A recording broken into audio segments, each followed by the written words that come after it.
Welcome back, and I'm back at the Black Dog Cafe in Stouchburg, Berks County, joined by Chef Jeff from the Black Dog. Appreciate you inviting me back again. It's good to see you again. It's been a few months since I've been here. I guess it was summer since we last met. Yep, I know, it's a little bit warmer. A little bit warmer. Things have cooled off a bit, but we are spicing things up today in the kitchen with a dish that you practically read my mind with all my favorite ingredients here. I thought you were going to like this I one. am excited. Tell me what we have. Okay, we have mahi-mahi that we're going to crust with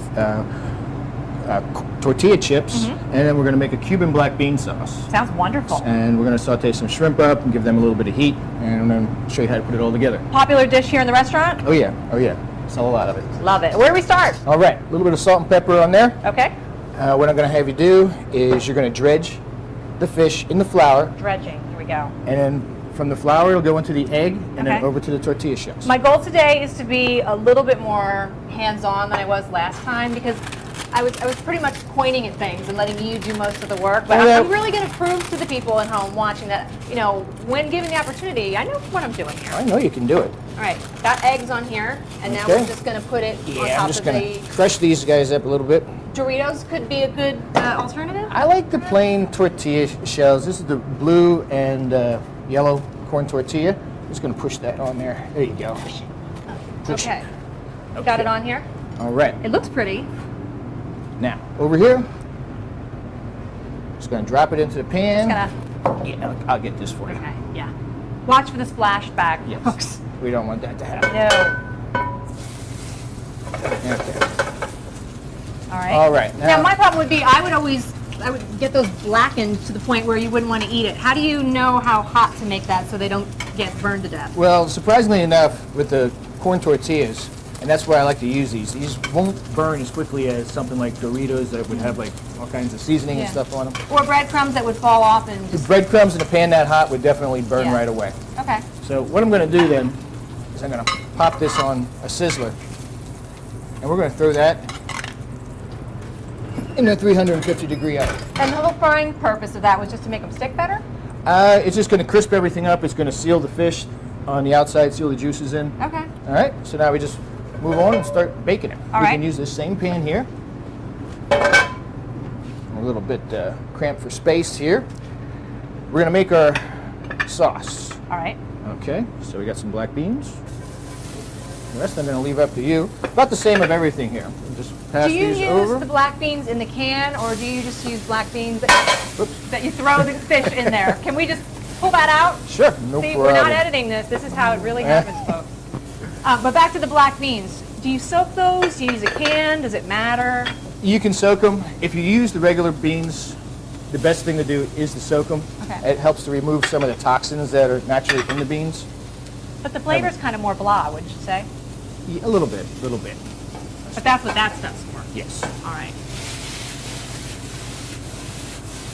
Leave the flipping to Jeff.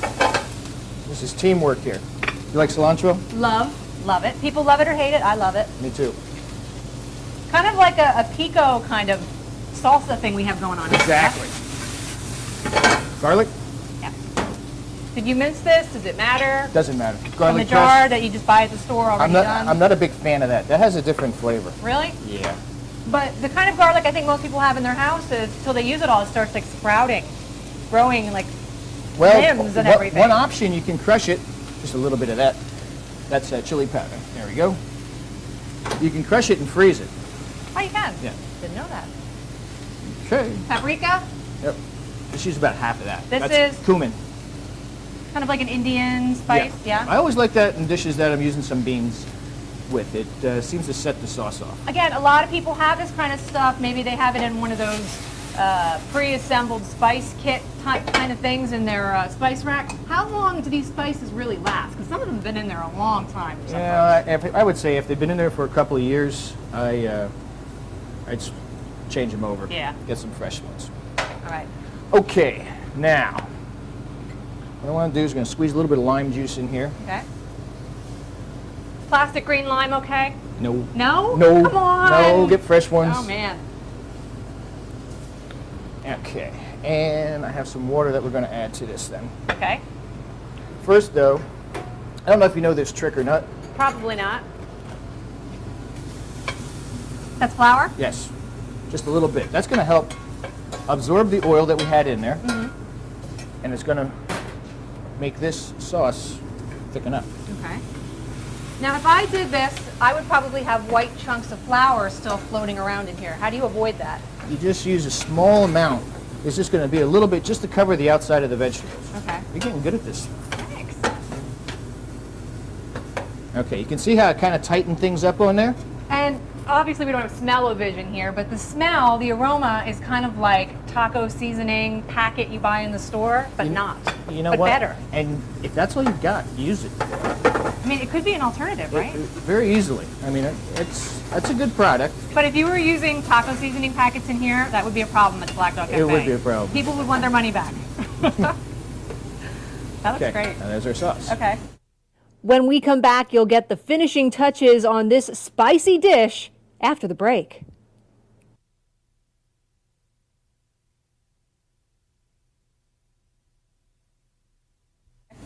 Okay, now what we're going to do is we're going to set this back here. Also, I want to bring up something when you're using the flour to thicken the sauce. That has to come to a boil. If it doesn't come to a boil, it's going to excuse me one second. It's going to taste like glue. It's going to be pasty. Ooh, we don't want glue. No. Glue's not a condiment that I prefer. Now, I'm going to have you saute these shrimp Okay. right there. They just go right in the pan. Just Oh my. careful. That's going to sizzle. And let me get you here. I think we made shrimp last time, didn't we? I don't remember. We were talking about the O for the shrimp, meaning overdone. Oh, that's right. C That's meaning right. That's cooked. right. I remember now. Now we've got some sticking here. I'm a little nervous. Nope, you'll be fine. Whoop. One just jumped out at me. That's all right. This is live. Live, folks. My kitchen at home, the same way. Okay. I got some strips of jalapeno I'm going to put in there with the shrimp. Now, I'm glad you're cutting that because I always get to the point where I touch the pepper and then forget about it and then wipe my eye, and it's not a pretty sight. No, you don't want to do that. And it really is in the peppers, and I guess, is that like the veining in there where the spicy part is? Yeah. There's a lot of heat in the seeds, but So depending on your taste, if you want something more mild, you could eliminate a lot of that, and if you like it hot, I guess leave them in. okay. Well, we're going to jack this up just a little bit. Now, you don't want to be breathing this in. And that. This is a what sauce? That's a hot sauce that we make here at the Black Dog. It's basically cayenne pepper, a little bit of vinegar, Oh, it smells good. some garlic. With, Are we deglazing the pan right now? That's what we're doing. Ah, see? I'm telling you, you know your stuff. We were playing trivia last night, the bunch of us, and I was all about the food and drink category. Did you win? I was doing pretty well, yeah. They were impressed with my knowledge, I must say. All right. Okay, we're good there, Yep. and we're good back there. Now, what's the technique we have going on here with like 3 pans? That's just for Just off saving the heat? space. Yep, okay. That's all. That's just the way Not things try are that set at up home. here. You know how to work with an avocado here? Yeah. You've done this before? I am not very good, though, at telling if they're right because I usually get them when they're like gross in the middle. Well, and that, then I that throw it wasn't away. that wasn't a great one there. Yeah. Kind of like brown in the middle. We don't really They're like that. still usable. They just They just aren't as pretty. No. Let's hopefully this one is prettier. It's like an avocado surprise. You never really know what's Absolutely. going to be inside. I mean, honestly, You don't. I can't tell. Well, we're gonna have to go with that one. All right. And then what I gotta do here is gonna spoon that out the like that. Inside. And we can cut it on here, or you can just cut it right in the shell there. Now, this is a cutting board. Yes. It's not quite what you see in people's homes, though. Most of the people have like those little wooden type thing, butcher blocks. What material is this? It's almost like a hard rubber. Okay. It's a little easier on your knife. I don't know if you've ever seen the plastic ones that are hard. Yeah, they beat your knives up really bad. Okay. Okay, what we're gonna do with this is we're gonna put this right in the sauce over here. You want that to melt? It's, Flicking flour across the room? Yeah. Because this is a little bit, the avocado wasn't real pretty, kind of soft, we're gonna put it right in the sauce rather than trying to use it for garnish. So if you had a nice one, I guess you could. Yeah, we were gonna the put it on but- top, but I mean, putting a brown avocado on Don't top worry isn't gonna about do it. So. And like, you know, we are just cooking here, so.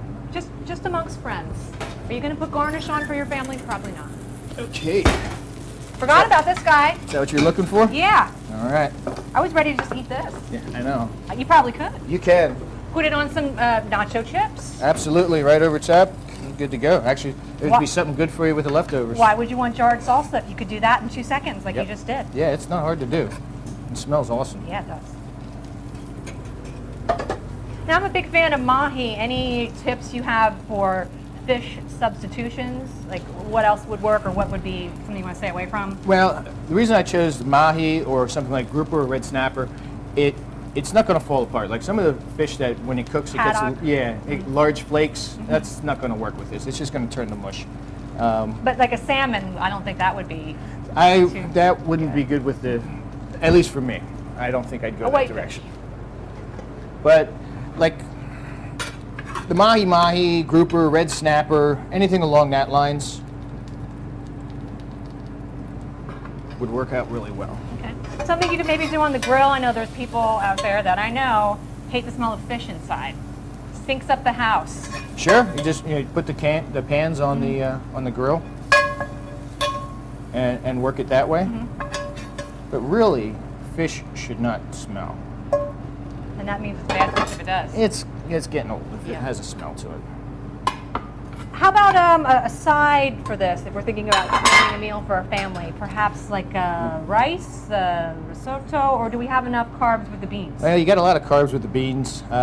Personally, maybe just some sautéed tomatoes and onions with some fresh herbs would be really nice. I mean, even though. And you have the chips on there too. Yeah. The meal itself. All right, we set it up here and we'll garnish with some fresh limes because that's going to come in handy when you eat that. Yeah. I like to squeeze that fresh lime juice all over there, and then I'm in fish heaven. Did we use this? A little bit of that we put in the sauce. All right. Okay. Excellent. Looks wonderful. Can't wait to try it. If you would like this recipe sent to your email, all the ingredients that you see here on the screen, we'll send you the entire way to do this. All you have to do is send us a recipe, or actually an email, and we'll send you the recipe. ctrecipes@comcast.net, or do what I do and many other people do. Make a reservation at the Black Dog Cafe in Stouchburg. Jeff would love to hook you up with this wonderful meal or anything else. Desserts, you name it. Private parties, it's all here. Love it. Thank you so much for watching, and for all of us here, come back and visit us again next week. Thanks, Jeff. Thank you, Janelle. All right.